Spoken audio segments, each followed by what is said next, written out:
Hello, everyone. We are starting our Greek mythology mini unit. It's something that I've done for the past few years at PVM, and it fits nicely into our Greek curriculum. And it also makes a ton of connections to modern day. So, we're going to start our journey with that right now. So, most of us have seen or heard of Greek mythology or just mythology in general. And we've seen a lot of examples of mythology in pop culture and in movies and also in novels and literature as well. So, one thing that we need to start off discussing is that the Greeks were polytheistic. So, they believed in many gods and goddesses. Each god and goddesses played a different role in society. And we've seen this with ancient Egypt as well. So those different gods and goddesses had different names, and some of them they would pray to bring rain for a plentiful harvest. Others they would pray to if one was sick, and so on. So same idea with Greek mythology. So what exactly is mythology? So there's many major gods and goddesses that lived on what's called Mount Olympus. So this was a territory in Greece that the Greeks thought of as this important place where all these gods and goddesses lived and ruled. And myths describe their life and actions. So, in myths, gods often actively intervened in day to day lives of humans. Myths were used to help explain the unknown and sometimes teach a lesson. So, this is a huge important piece and part of why we're studying myths. Okay, so we always have a purpose of studying different things, right? So, we're studying myths because they were used to explain things and teach a lesson. So I want you to remember something. There wasn't a whole lot of science and technology going on back in the day like there was today. Of course, there was important scientific and mathematic discoveries that we just looked at with the Golden Age of Athens. However, they don't have modern things like computers and different instruments to predict weather and just to study the earth in general. So if there was earthquakes, there was flooding, there was rains, they would seek to answers from the gods and goddesses. So they believed those gods and goddesses were doing those things. Okay, so they were used to explain the unknown and also used to teach a lesson as well. So, like I said, they're still important in Greek culture today.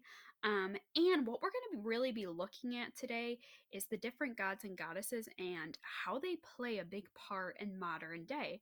So, actually, a lot of brands, names, and movies that we have seen and studied come from Greek mythology. So, let's go ahead and look at our pals, Tim and Moby. They're going to talk about some important gods and goddesses. I have to make a family tree of the Greek gods for my history class. It's all pretty complicated. Dear Tim and Moby, who were the Greek gods? From Theodore. The ancient Greeks were polytheistic. That means they believed in more than one god. They had a whole mythology that explained their gods' roles in the universe. The story goes that three brothers, Zeus, Hades, and Poseidon, gambled for control of the heavens, sea, and underworld.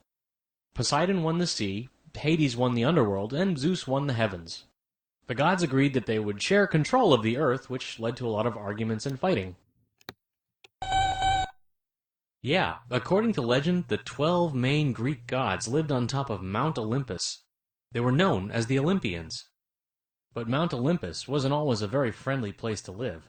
Let's take a look at some of the major players on Mount Olympus. Since he controlled the heavens, Zeus became the ruler of the other Greek gods. Hera was his wife, and they didn't have the greatest relationship. Hera was jealous at Zeus's interest in other women. Yeah. Then there was Apollo, the god of medicine, music, and the sun. His sister was Artemis, the goddess of the hunt. Artemis and Apollo were actually the children of Zeus and a mortal woman, Leto. Aphrodite was the goddess of love.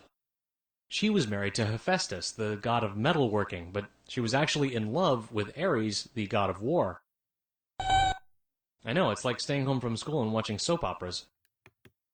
Yes, it definitely was. So we're looking at some of these stories. We're like, what gods and goddesses erupted from Zeus's head? So remember, these were stories that the Greeks created that helped them try to explain different things. So even though we find them a little bit odd, they were a big part of their culture and super important. So we see these gods and goddesses with different purposes. Demeter was Zeus's sister and the goddess of grain and the harvest. Athena was the goddess of justice and learning. She was born fully grown from Zeus's head. As the ruler of the sea, Poseidon controlled the wind and the waves. When he got angry, rough seas were sure to follow. Hermes was another of Zeus's sons, and he was a messenger of the gods. He had the job of conducting souls to the underworld, ruled by Hades, as you remember. Hades wasn't very happy about getting stuck with the underworld, and he stayed away from Mount Olympus most of the time. Well, the whole thing sounds complicated, but the gods were a part of everyday life for the ancient Greeks. A sick person might ask Apollo, the god of medicine, to make them well again. Sailors would make sacrifices to Poseidon to keep storms away. The Greeks made animal sacrifices to the gods before going to war, before sporting events, to show their thanks, or to find out the future. Oh, and by the way, there were lots of other minor gods and goddesses who ruled over all sorts of other things on Earth. It was a pretty big family. Well, the Greek gods didn't really go anywhere. People just stopped believing in them eventually and decided to believe in other stuff. You want to have control of the seas? Okay, go for it. What are you doing in there? Alrighty. So we just talked about what mythology is and its purpose. Now we're going to look at how Greek mythology continues to have a large influence on our modern lives.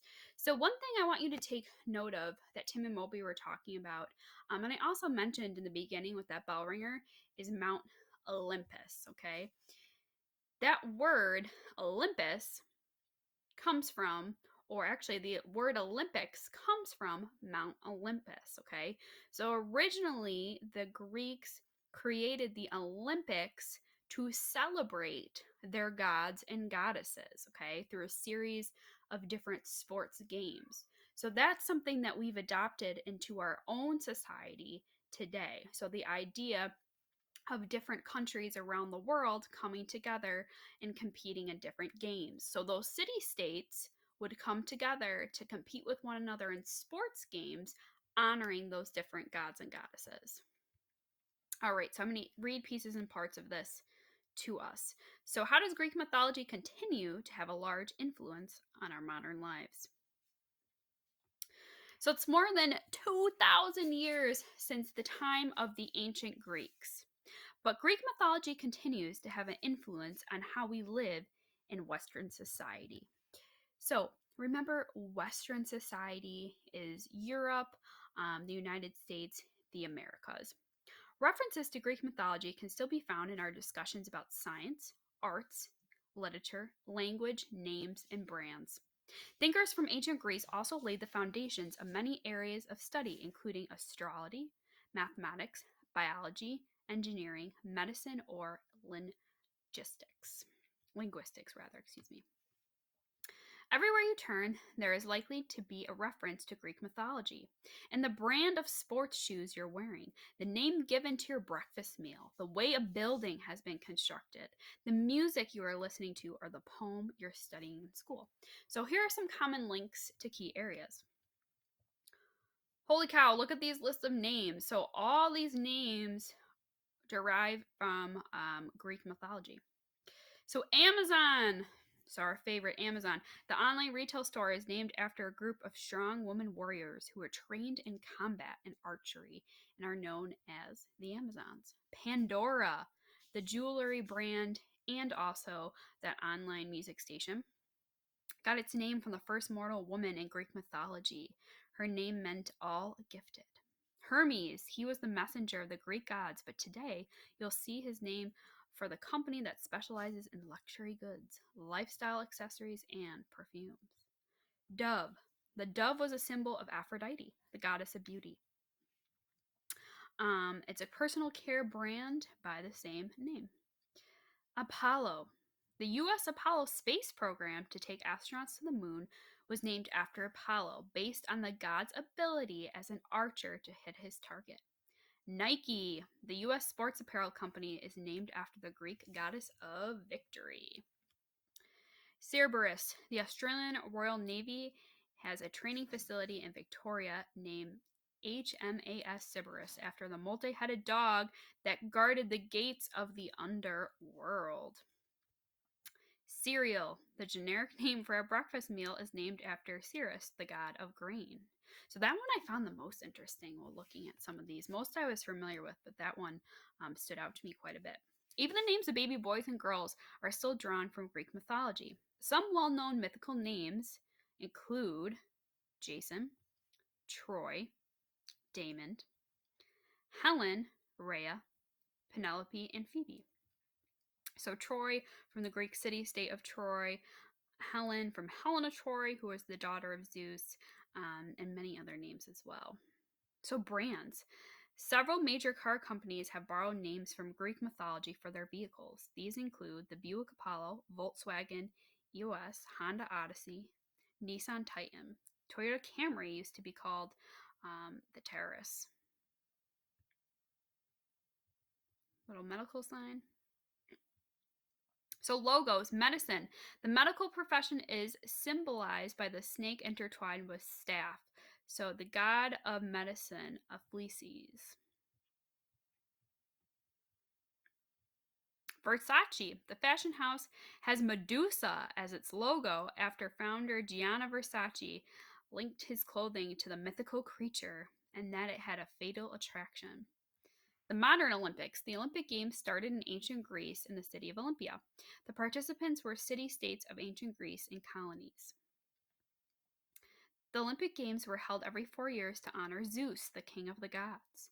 The prizes for winning were fame and glory. Statues of the winners were built, and sometimes the winners' faces were even put on coins. The Olympics of ancient Greece lasted from the 8th century BCE to 4th century BCE before dying out. Inspired by the ancient Olympics, Baron Pierre de Coubertin revived the event, founding the International Olympic Committee, the IOC, in June 23rd of 1894, and the modern Olympic Games were born.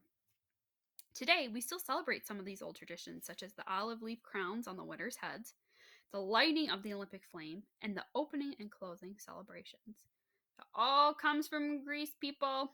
The first games put on by the IOC were held in Athens during the summer of 1896. The 1896 Summer Olympics brought together 14 nations and 241 athletes who competed in the 43 events. Sporting teams. Across the world, there are plenty of clubs and teams named after characters from Greek mythology. In Australia, we have the Gold Coast Titans in the NRL. In the US, college and school football and basketball teams are regularly named after the Titans, Trojans, and Spartans. In America's National Football League, Orlando Apollos drew inspiration for their name from the god Apollo. And, as you would expect, many Greek football clubs have names with links to their own mythology. So here are buildings and our columns. The columns or pillars you see in grand buildings today are most likely inspired by Greek architecture. The most famous example of Greek architecture is the Parthenon, a magnificent building with pillars located in Athens. It was a temple dedicated to Athena, queen of the gods, from the people of Athens. Each Greek structure was inspired by the story and unique abilities of a specific god. Today, pillars are used in many public buildings such as churches and libraries.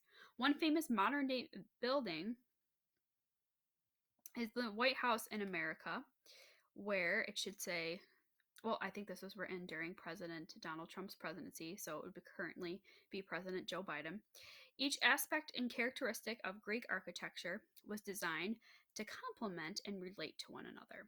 There are three systems of architecture known as orders: the Doric, the Ionic, and the Corinthian column. Some Australian buildings inspired by Greek architecture included the State Library of Victoria. So this is showing that not only do we have buildings in the US that are made based off of Greek architecture, but we do across the world as well. So moving